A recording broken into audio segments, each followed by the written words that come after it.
ফেব্রুয়ারির পর দেশে মূল্যস্ফীতি গত মাসে পৌঁছেছে সর্বোচ্চে। প্রেসিডেন্ট ডোনাল্ড ট্রাম্পের ব্যাপক শুল্ক নীতি বিভিন্ন পণ্যের দামে সরাসরি প্রভাব ফেলেছে।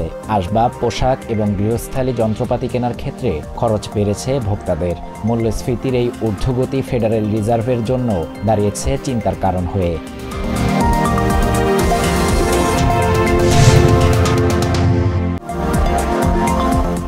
ইউক্রেন যুদ্ধ বন্ধে রুশ প্রেসিডেন্ট পুতিনকে আলোচনার টেবিলে বসতে বাধ্য করতেই শুল্ক আরোপের হুমকি দিয়েছেন প্রেসিডেন্ট ট্রাম্প। এমনটাই মনে করছেন রাজনৈতিক বিশ্লেষকরা। গণমাধ্যমে তারা বলছেন, অবশেষে ট্রাম্প বুঝতে পেরেছেন এই সংকট সমাধানের প্রধান অন্তরায় পুতিন, তাই কঠোর অবস্থান নেওয়ার সিদ্ধান্ত নিয়েছেন তিনি।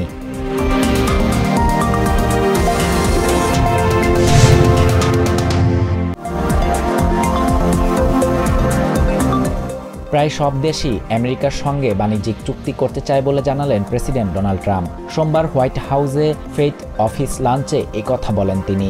আলোচনায় আমেরিকা শক্তিশালী অবস্থানে আছে দাবি করে ট্রাম্প বলেন, যৌক্তিকভাবে সবকিছু করতে চান তিনি।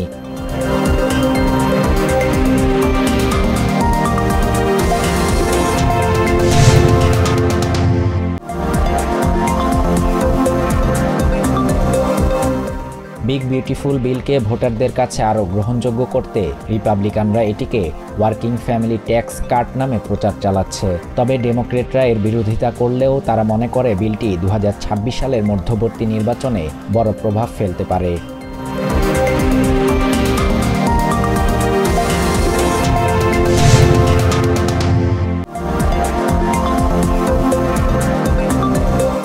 প্রবাসী ভোটার রেজিস্ট্রেশন কার্যক্রমের আওতায় ওমান, সাউথ আফ্রিকা, জর্ডান, মালদ্বীপ এবং আমেরিকায় ভোটার কার্যক্রম শুরু করতে যাচ্ছে বাংলাদেশ নির্বাচন কমিশন। প্রাথমিক প্রস্তুতি হিসেবে জনবল ও সরঞ্জাম প্রস্তুতকরণ, প্রশিক্ষণ সহ বিভিন্ন কার্যক্রম শুরু হয়েছে।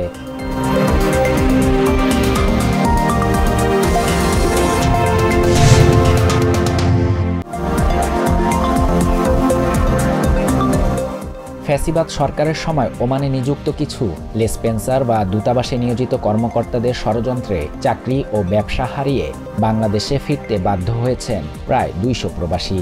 মঙ্গলবার এক সংবাদ সম্মেলনে এমন অভিযোগ করেন প্রত্যাগত ওমান প্রবাসী ফোরাম। একই সাথে তারা চাকরি ফেরত সহ 4 দফা দাবি জানায়।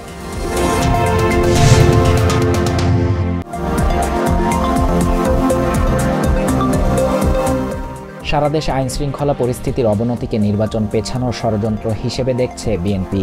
দলটির নেতারা বলেছেন, এর মাধ্যমে আওয়ামী লীগকে পুনর্বাসনের চেষ্টা করছে নব্য ষড়যন্ত্রকারীরা। ফেব্রুয়ারিতে নির্বাচন না হলে তার দায় অপপ্রচারকারীদেরকে নিতে হবে বলে হুঁশিয়ারি দিয়েছেন তারা।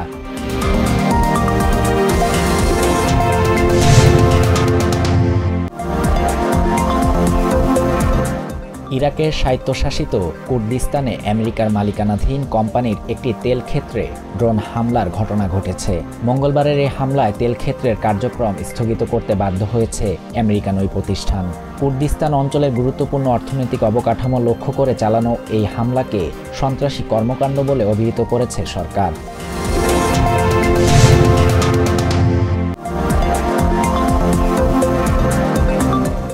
মালয়েশিয়ার স্ক্র্যাপ মেটাল চোরাচালান সিন্ডিকেটের বিরুদ্ধে চলমান তদন্তে 183 মিলিয়ন রিঙ্গিত মূল্যের সম্পদ জব্দ করেছে দেশটির দুর্নীতি দমন কমিশন।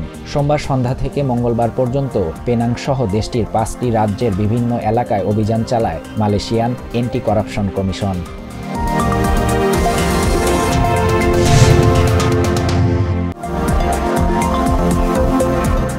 সাফ অনূর্ধ্ব-20 নারী চ্যাম্পিয়নশিপে শান্তি মার্ডির হ্যাটট্রিকে বাংলাদেশ 4-1 গোলে হারিয়েছে ভুটানকে।